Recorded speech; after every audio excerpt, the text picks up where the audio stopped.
We're back with the latest on Operation Epic Fury. At least 12 American service members are hurt after an Iranian missile and drone attack at this airbase in Saudi Arabia. Our senior foreign correspondent, Mike Tobin, is in Tel Aviv, where sirens were sounding just moments ago. Mike, what can you tell us?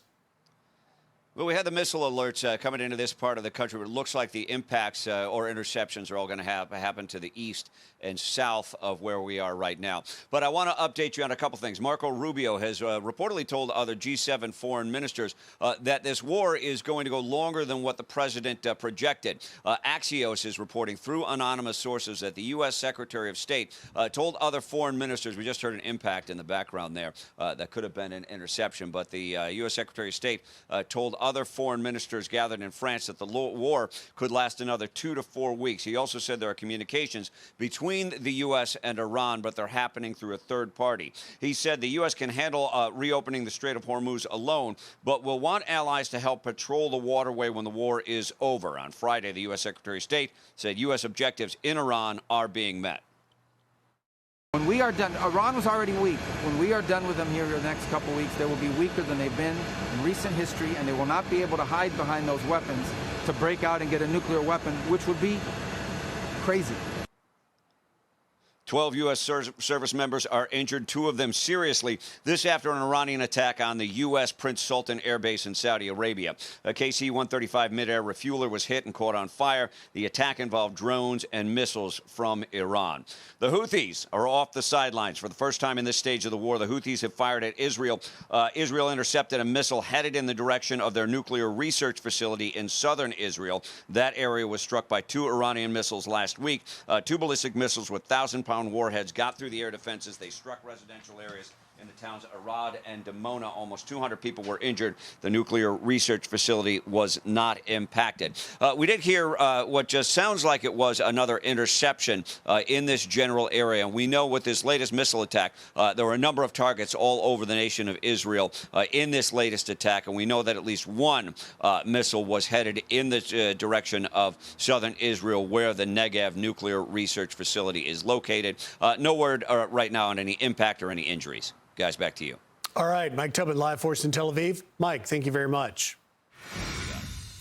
Meanwhile, the Pentagon reportedly considering deploying 10,000 more troops to the Middle East after President Trump puts a pause on strikes against Iran's main energy infrastructures while signaling that the end is near. Listen. We have another 3,554 targets left. And that'll be done pretty quickly. And then, at some point, we're going to have to determine what we do.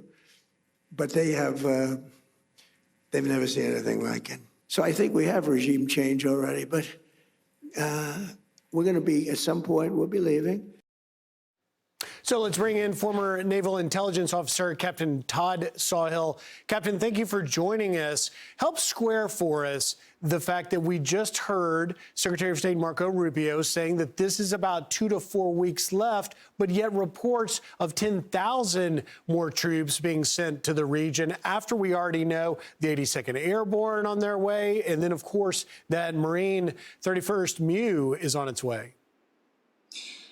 Hey, good morning, guys. So I think the movement of the ground forces and the enablers, and as you mentioned, particularly the Boxer and the Tripoli Amphibious Ready Groups and the Marine Expeditionary Units, plus the elements of the 82nd, really center around making sure the president has maximum options should he decide the ground operations in any part of Iran are necessary. And before I just list off all the key islands, I don't necessarily want to focus on that because I don't want to telegraph what we may or may not do, because really that's the decision-making level for the President and the Secretary of Defense. But beyond holding territory at risk, those forces could also be used for internal security in and around the bases in the region, as well as potentially raids for the nuclear material should the President determine that's the only way to retrieve it, because we're currently at such loggerheads on the conditions for cessation between the U.S. and Iran. So ultimately, it's all about options as we continue to really set the conditions with rolling back the missile, drone, and air-to-ground forces that have been significantly degraded over the last 3 weeks. You know, Captain, you really put your finger on an important point, and that is the loggerhead. We can show you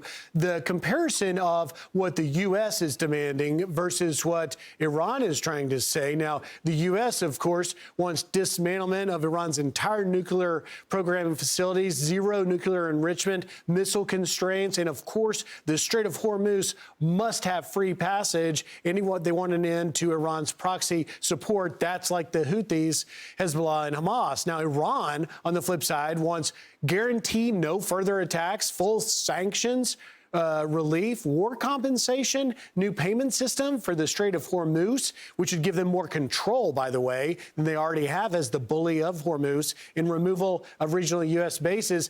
It doesn't appear in any scenario that an agreement's going to come over this. As of right now, I think their goals are almost mutually exclusive. We've made it really clear that we want stability, no nuclear capability whatsoever, and an end to their power projection capability that holds both our forces and the GCC partners at risk. Israel has made it clear that they're going for regime change to the maximum extent, but they have their front that's now open in Lebanon.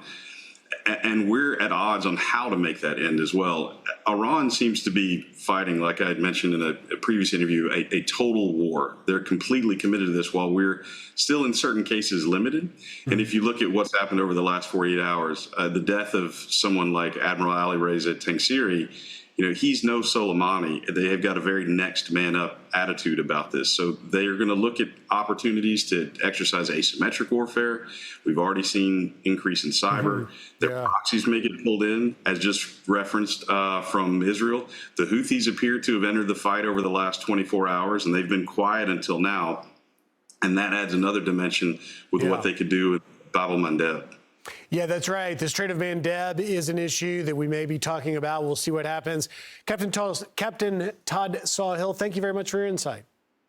Thanks, guys. Want even more Fox News on YouTube? Become a Fox News Patriot today. Click join to find out how.